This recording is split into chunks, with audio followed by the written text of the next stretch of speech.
Bom, meu nome é João Paulo, eu sou natural de Volta Redonda. Tive a oportunidade de vir para o Rio de Janeiro fazer faculdade.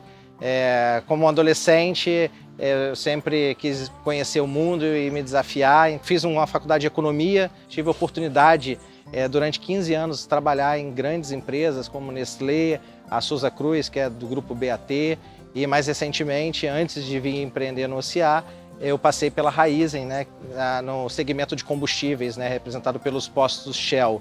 Mas depois de 15 anos ali, já no meio de uma carreira corporativa, comecei a questionar, né, já com uma família constituída, se faria sentido continuar, né, naquela progressão de carreira onde você tem que estar muito disponível para a empresa, em um momento onde minha filha estava crescendo e para mim era muito mais importante estar disponível para a família, especialmente para minha filha.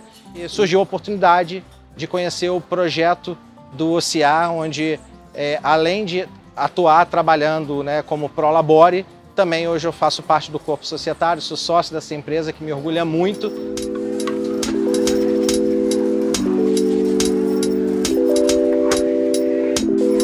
Bom, vamos lá. Acho que para contar um pouco a história do OCA, precisa contar um pouco da história dos sócios, né? O OCA, como um todo, na verdade, nasceu do encontro de dois sócios, né? O Fernando, que é o sócio majoritário, né, investidor, e o Jerônimo, que é o nosso chefe de cozinha, né, o renomado, que faz e traz toda a inovação dentro da gastronomia para o OCA. Eles se encontraram, né, e se conheceram na América Central, e tempos depois eles voltaram a se encontrar no Rio de Janeiro, e numa dessas conversas, né, sobre conexão com o mar, né, ambos são surfistas, mergulhadores, pescadores profissionais de pesca submarina, né, eles começaram a ver um pouco da ausência de oferta, né, de um mercado, não só de gastronomia, né, mas o próprio mercado de peixes no Rio de Janeiro, ele não é muito bacana, não é muito acessível, né? Quando a gente fala de gastronomia em particular, a gente tem bons restaurantes, mas eles não são tão acessíveis. A gente tem hoje restaurantes que têm perfil mais de varejo, que tem aquela oferta muito padrão, né, que não agrega valor ao pescado. E quando você fala de consumir peixe, é ainda mais difícil ainda, né? Cada vez menos a gente vê peixaria nos bairros, cada vez a gente encontra peixes de melhor qualidade. E as ofertas que a gente tem no supermercado são peixes congelados, peixes importados, peixes de cativeiro, peixes às vezes que a gente nem sabe a procedência. E nesses debates começaram a pensar em possibilidades, né? Ainda o OCA não se chamava OCA, seria meramente uma ideia, né? E aí nasceram ideias desde uma simples peixaria para poder trabalhar esse conceito de pesca sustentável, de pesca local, de pesca artesanal, até mesmo uma indústria de pescado que pudesse agregar valor ao pescado e fazer isso chegar até o consumidor final, né? Dentro do OCA, né, as principais responsabilidades são o administrativo, o financeiro e a operação como um todo, né? Então, dentro de operação, acho que tem um pilar importante que é suprimento, né? Garantir o pleno abastecimento das casas, né? Estruturar todos os recursos necessários, né? Então, dimensionar tamanho de equipe, tamanho de operação e também a operação em si de casa aberta, né? Ou seja, ser responsável pelo bom funcionamento, pela continuidade operacional do negócio e principalmente o atendimento ao cliente.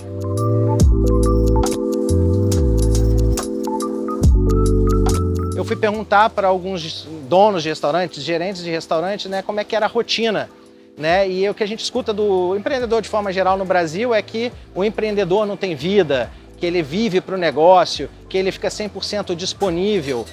Em parte é verdade, né? Isso eu levei em consideração, eu sabia que ele ia ter que meter muito a mão na massa no início, mas como o OCA nasceu para ser um projeto muito maior do que um restaurante, e assim como eu, os demais sócios têm a ideia de transformar o OCA numa grande rede, de forma a escalar o negócio, a gente já pensou desde o início criar uma estrutura, né, uma rede de profissionais capacitados, qualificados, né? A gente usou muito disso no início do projeto para contratar e trazer os melhores recursos do mercado para que a gente também pudesse buscar esse equilíbrio de vida pessoal, profissional. No início, de fato, eu tive que meter muita mão na massa no nosso primeiro projeto aqui na ilha onde a gente está.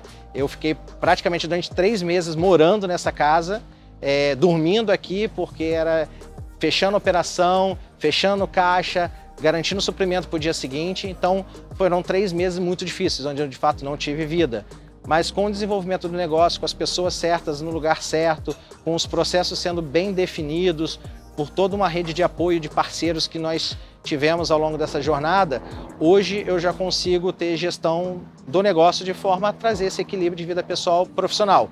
Eu ainda estou 100% disponível para o negócio, não quer dizer que eu esteja em casa ou que eu esteja no momento de lazer com a minha filha, que o telefone não vai tocar, mas certamente a gente já tem um processo, já tem uma outra pessoa responsável que pode me suportar nessa hora e faz com que apenas eu precise passar alguma direção, porque provavelmente os problemas que a gente passa já estão previstos, já estão contingenciados e a gente já tem um caminho para seguir.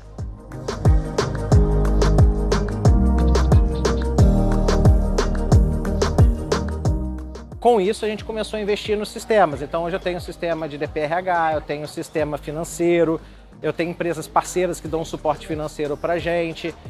E em operação, né, eu tenho um sistema robusto que também gera muita informação, muitos dados, né? Ele dá a oportunidade de eu ter o controle da operação, mas também gera muitos dados, né? E esses dados a gente também investe. Hoje, para vocês terem uma ideia, eu tenho um cientista de dados que está dentro do OCA, pegando tudo que a gente tem de informação dos nossos diversos sistemas para traduzir esses dados em informação, insights, para que a gente possa ajudar a tomar decisão, né? Quando a gente fala de atendimento ao cliente, a gente também investiu num sistema onde possa pegar os feedbacks desses clientes e a gente poder, de fato, analisar, né? Não adianta investir em um sistema, ainda que ele te dê informações, né? E a maioria deles dão alguns insights, dão algumas sugestões, trazem resultados hoje já numa visão bacana, né? Em formatos de dashboards. A gente no OCA, a gente vai além, né? Ou seja, eu abro o banco de dados, eu extraio mais valor de todos os dados, de todo esse ecossistema que a gente está montando, né, de sistemas que vai desde a operação do financeiro ao cliente, né, de forma a nos ajudar nas tomadas de decisão, seja no dia a dia, seja de decisões mais estratégicas, né, de futuro. Bom, quando a gente fala de experiência do cliente, né, a gente fala da jornada do cliente, e a gente acredita que ela começa, na verdade, quando termina a experiência de outra pessoa, né? A gente acredita muito que as pessoas, né, vão falar, vão divulgar o OCA, mesmo que pelas redes sociais, então a gente preza muito por isso, né?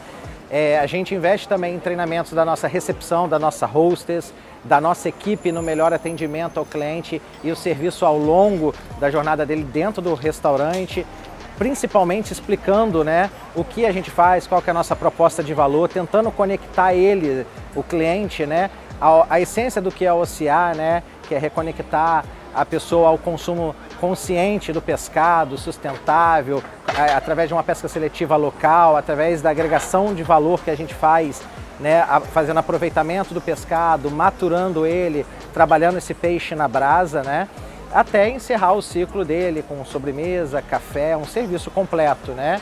E a gente, ao final, tem uma pesquisa de satisfação do cliente que vai capturar e a gente vai tirar as leituras de como de fato está realmente essa experiência do cliente para nos ajudar a dimensionar ou melhorar, evoluir na nossa operação. Com 6 meses já surgiu a oportunidade da gente vir para esse ponto, a gente ficou ali aproximadamente 1 ano em obra, né? Quando em junho do ano passado a gente fez o primeiro soft open, seguimos com todo o processo de inauguração da casa e em 1 ano, né, a gente obteve bastante sucesso. Nós atendemos aqui aproximadamente 2.500 pessoas por mês. É uma casa que tem um bom faturamento. Hoje tem uma equipe que já está fazendo um trabalho fantástico, de excelência, com consistência, prestando o melhor nível de serviço para o nosso cliente.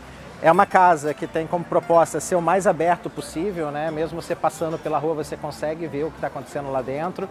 Assim como a gente tem na ilha, né? A gente apresenta e traz para a rua, apresenta a nossa câmara de maturação, onde gera também muita curiosidade. Muitos clientes passam por aqui, passantes, e acabam observando e querendo entender o que é isso. Então, não deixa também de ser uma grande oportunidade a gente falar do OCA, que é um restaurante, o que a gente faz, né?